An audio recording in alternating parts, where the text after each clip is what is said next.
एक गोष्ट सांगणार आहे. गुड टच आणि बॅड टच याविषयी एक छोटीशी गोष्ट सांगणार आहे. ही पहिली दुसरीच्या मुलांना समजेल एवढ्या सोप्या भाषेमध्ये ही गोष्ट आहे आणि तुम्ही तुमच्या मुलांना नक्की ही गोष्ट ऐकवा आणि चॅनलला नक्की सबस्क्राईब करा.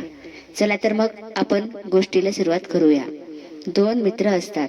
एकदा मैदानावर खेळत असताना एक माणूस त्यांच्याकडे येतो. तो त्यांना विचारतो, तुम्ही माझ्याशी मैत्री कराल का? ते दोघे हो म्हणतात.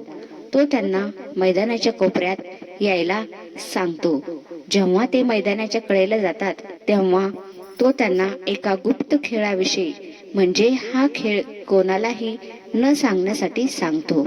या खेळामध्ये त्यांना एकमेकांच्या खाजगी अवयवांना स्पर्श करायचा असतो.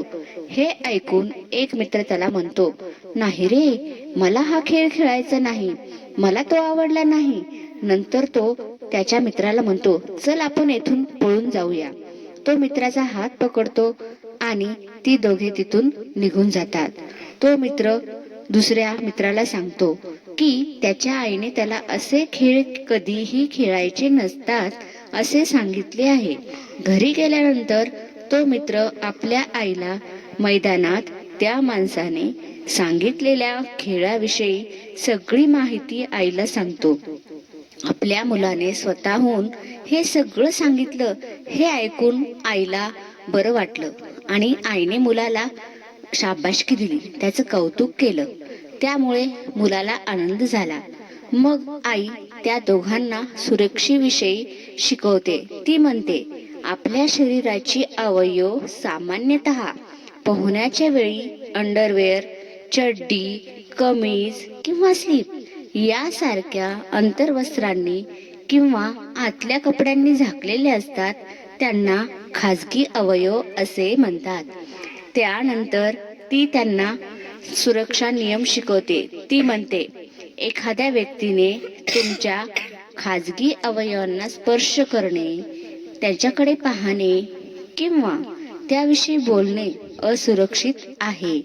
तुमचे आई बाबा, आजी आजोबा, डॉक्टर्स, नर्स किंवा तुम्हाला सांभाळणाऱ्या व्यक्ती या केवळ स्वच्छ आणि निरोगी ठेवण्यासाठी तुमच्या खाजगी अवयवांना स्पर्श करू शकतात किंवा त्याच्याकडे बघू शकतात. त्यानंतर ती सांगते, जर एखादी व्यक्ती तुम्हाला असुरक्षित करत असेल तर तिला नाही म्हणा आणि तिथून निघून जा. तिथून निघून गेल्यानंतर एखाद्या मदतशील प्रौढाला सांगा. तिने त्यांना सांगितले की असे कोणतेही प्रौढ जे तुम्हाला मदत करतात ते तुमचे मदतशील प्रौढ असतात. मग तुमचे आई बाबा, आजी आजोबा, शेजारी, तुमच्या मित्राचे आई वडील, सुरक्षा रक्षक, दुकानदार, शिक्षक यापैकी कुणीही असू शकतात. जर तुम्ही एखाद्या मदतशील प्रौढाकडे गेलात आणि त्यांनी तुम्हाला मदत केली नाही तर त्यांना पुन्हा पुन्हा सांगण्याचा प्रयत्न करा. अनेकदा सांगूनही जर त्यांनी मदत केली नाही तर इतर मदतशील प्रौढाकडे जा.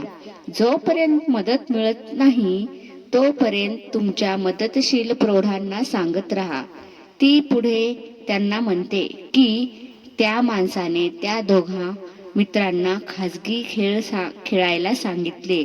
यामध्ये त्या दोघांची काहीही चूक नाही. तर तुम्हाला माझी गोष्ट कशी वाटली?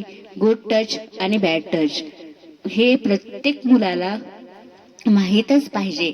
त्याशिवाय ते स्वतः सुरक्षित राहू शकत नाहीत. त्यामुळे प्रत्येक मुलांनी ही गोष्ट नक्की ऐकावी. थँक्यू.